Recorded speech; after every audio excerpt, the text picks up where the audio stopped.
The Joe Rogan Experience. I guess this is an opportunity to bring up Jeff Epstein. So, people sometimes wonder, like we're scientists, hanging out with him to get with these young women or something. I know scientists. There are some scientists like that. They were spending time with him because he was giving their laboratories money that they didn't have to write grants for. Why was he doing that, though? Oh, there are very strong opinions. I never met him. I know people who knew him.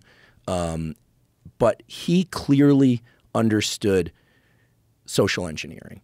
He understood that rich people they can get anything they want, except the one thing they can't easily control is their reputation, because that requires other people's perceptions.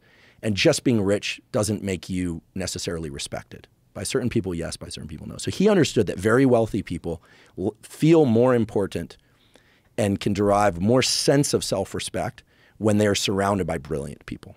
And he was very good at bringing truly brilliant people into that mix. People like Murray Gell-Mann, who discovered the quark, right? He's a particle physicist. Head of the Santa Fe Institute, Nobel Prize. Gell-Mann used to pick on Richard Feynman. He was one of the few people who could maybe not verbally joust with him, but at a scientific level could pin that guy. So they were on more or less equal tier, but Gell-Mann was right up there. So Epstein understood, like, bring around the Gell-Manns, bring around the top genetic researchers from Harvard.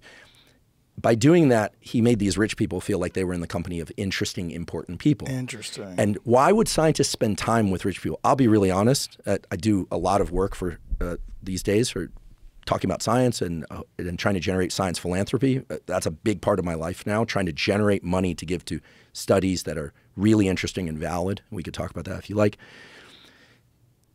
Scientists will show up to dinners that normally they'd rather be in their labs or writing grants or with their families, frankly, if there's the possibility of money being given to their laboratory, because then they can hire more people and do more science. Money alone doesn't drive good science, but the more money you have, the bigger margin of error you have. So if Epstein offered laboratories, $1 million a year for 4 years, to a guy of that wealth as trivial, to a laboratory, that is 4 National Institutes of Health grants per year.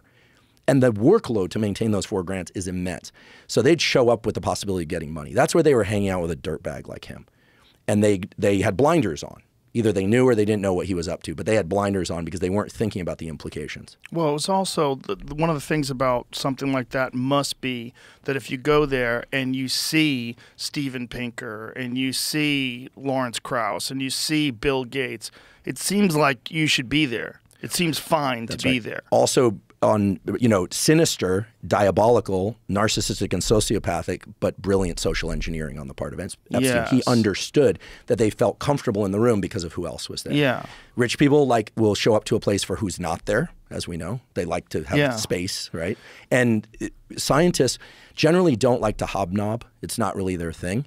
What they like to do is work on their pet projects. They're a little bit like comedians. They're in the sense that they have a craft they want to be working on. They're only going to do things like go out and get money if they have to get money, and they do a lot to get money. Well, I'm sure there's a social aspect of it. And sure. Hanging around with other brilliant scientists at a wonderful place. You have good food and drink, and there's pretty girls around. Yeah, but it's probably exciting. It's probably exciting, although I think that at some level, real scientists, dyed-in-the-wool scientists, would rather just be doing science and living their lives. I mean, this is a very rare occasion. I'm sure that they're doing this. So he had the whole thing, the Harvard shirt. Yeah. I mean, he ingratiated himself in this community. He just understood. It was sort of like I do some work with some professional sports teams, right? And the only people that they look up to are tier 1 special operators. You tell a pro NBA player, like, oh, in the NFL they do this, they're like, whatever. You tell them that, this will increase your output by 10%, they're like, whatever. They don't care. They want to play video games. They do not care. They want to hang out with their girlfriend or their 4 girlfriends, whatever it is. You tell them tier 1 operators who do high-risk, high-consequence work and are on deployment schedules that would dissolve you into a puddle of your own tears because it's a vampire schedule. You don't get to sleep when you want to, and you potentially die. You potentially all die, and their running times are faster. Their recovery times are faster. Their shooting accuracy is far better than your shooting accuracy, and that's with a gun and getting shot at. And they go, okay, I'll listen. They look up to tier 1 operators. That's a fact. And so if you want them to listen, you understand that fact. You look at what tier 1 operators are doing. that's what professional sports teams are trying to glean that information. Billionaires, they have different interests, obviously. Some race yachts, some want to start new projects, but they want to be around really innovative, interesting people. And in academia, there are a very small subset of those running big laboratories, and Epstein just got that down to the detail. And then he understood, I think, with politicians, their reputations are everything, and so he gave them a vaulted world where they could behave how they wanted. I mean, in some sense, his story is one of multiple psychologies, not just his. Yeah, that's why people that have studied him and the whole case believe that, and from other evidence and information as well, that he was part of some sort of an intelligence operation and there was compromising these people. Oh, I'm sure that at some point he had information on other people and he just used it as a and it doesn't have to be stronghand blackmail, right? He could just say, we've got information, we'll hold it secure. Well, you don't even have to blackmail someone. If you know they have information on you and they have not used it, you will act in their best interest to try to get them on your good side. Mm-hmm. Well, in the unraveling of all the dark, sordid shit around Weinstein, it was discovered, I think, in New York, near that avenue, down in Alphabet City Police Precinct. It turns out that there were, a boatload of files that date back ages. And, it's not that cops are corrupt, it's that they're incentivized by certain things too. And their bosses were telling them, you got to do certain things, you got to put away certain files. And, people are trying to make careers. I think that's why that show, it's a little outdated now, but from technology standpoint, but The Wire was so brilliant is that every aspect of that was a human endeavor. And science is a human endeavor.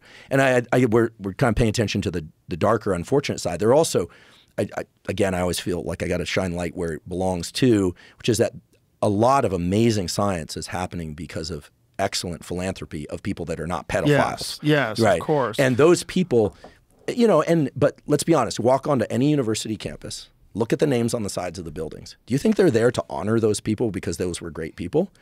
Sometimes they're great people. They're there because those people donated $50 to $100 million.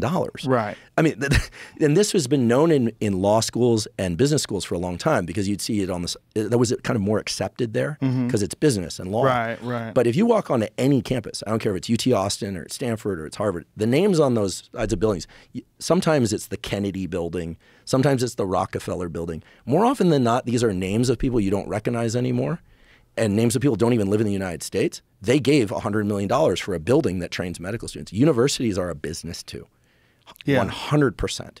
And it doesn't mean that they're trying to corrupt anybody, but they have to survive. You got to pay the janitor. Yeah. You got to pay the cops you get on the campus. So it is a business. And I think the human side actually, to your credit, I learned from you. I think you may or may not remember, but a few years ago we were talking about everything that was going on in the public health thing.